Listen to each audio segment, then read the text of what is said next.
Today, we're breaking down how Bitcoin can do NFTs, exploring ordinals, inscriptions, and runes. Welcome to Bitcoin Bytes HQ, simple Bitcoin explainers. This is educational content only, not financial advice. Let's go. Most people think of Bitcoin as just digital money, a way to send and store value. But Bitcoin's blockchain is flexible enough to store small pieces of extra information too.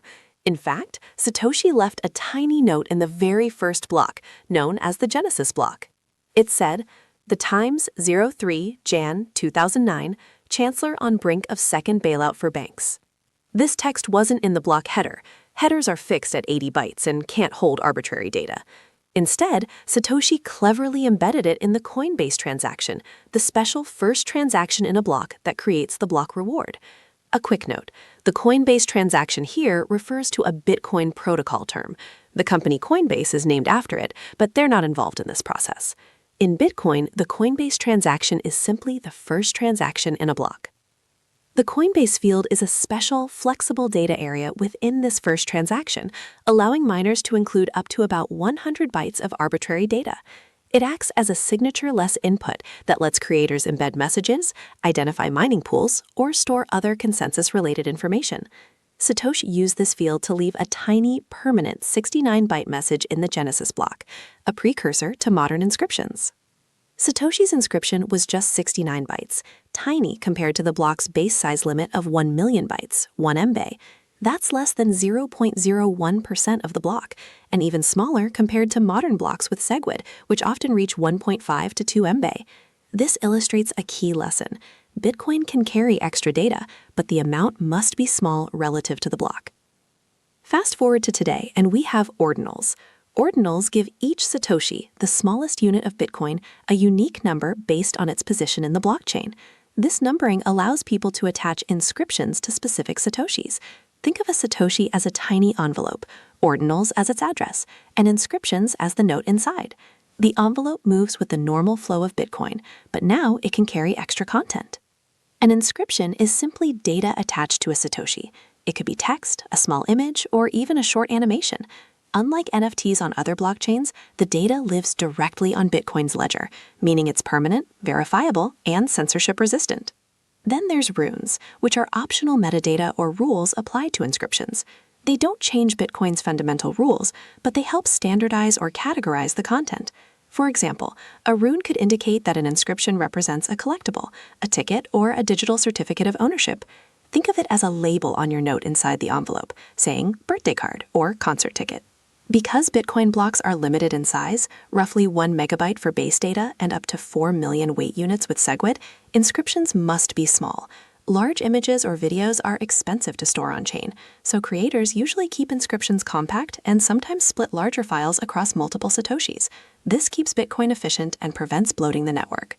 Even though Bitcoin wasn't designed to host NFTs, ordinals, runes, and inscriptions show that it can handle unique digital artifacts in a secure and decentralized way.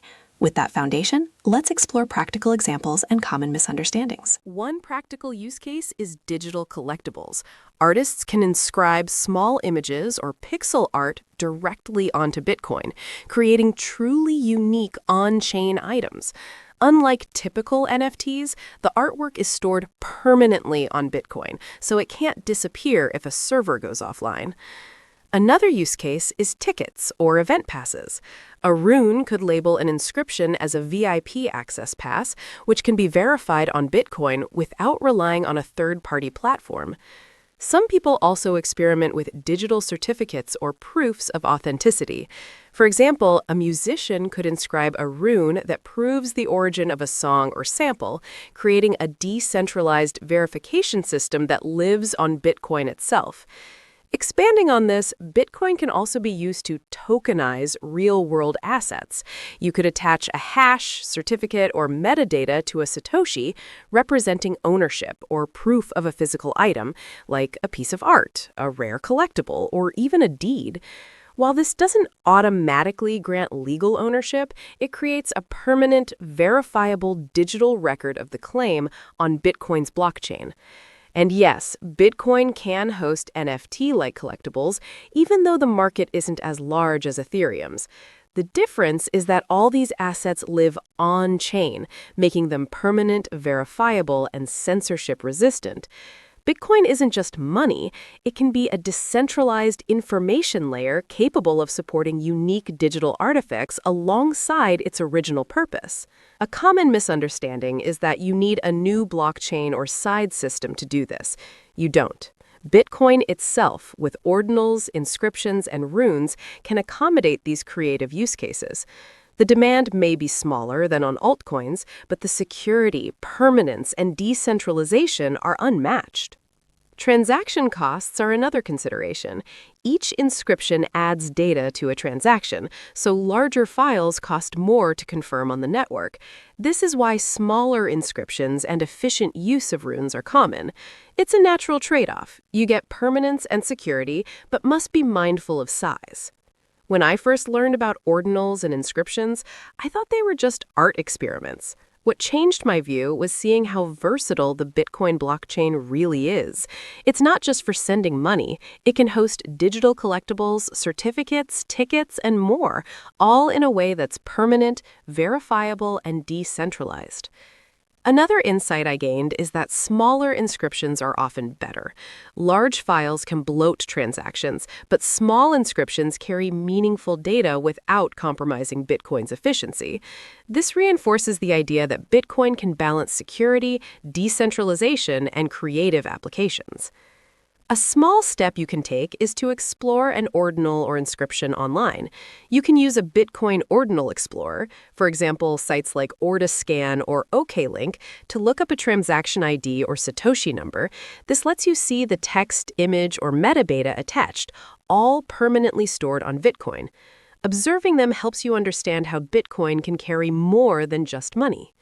To recap, Bitcoin can host NFTs, ordinals, inscriptions, and runes, all directly on-chain. Ordinals give Satoshis unique identities, inscriptions attach data to them, and runes provide additional structure or meaning. While demand on Bitcoin may be smaller than on altcoins, the blockchain's versatility shows its potential beyond just money. You can observe, explore, or interact with these artifacts to understand Bitcoin's capabilities without taking financial risk. That's how Bitcoin can do NFTs, exploring ordinals, inscriptions, and runes simplified. If this helped, like, share, and subscribe for more Bitcoin explainers. Drop your biggest takeaway in the comments. I'd love to hear your thoughts. See you in the next one. Thanks.